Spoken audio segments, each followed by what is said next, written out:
Hi, in this video I would like to show you how to change projection location in the Philips NeoPix Prime projector.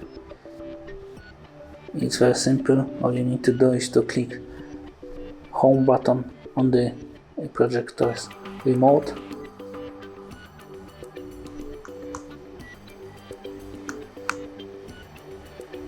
When you are in the main menu, just open the settings.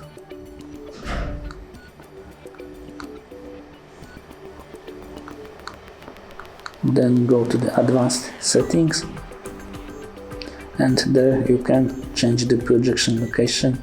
It depends where your Philips NeoPix is mounted. It can be front or front ceiling, back or rear ceiling.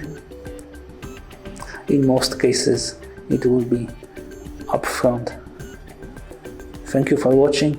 If you like this video, give us a like and subscribe to our channel.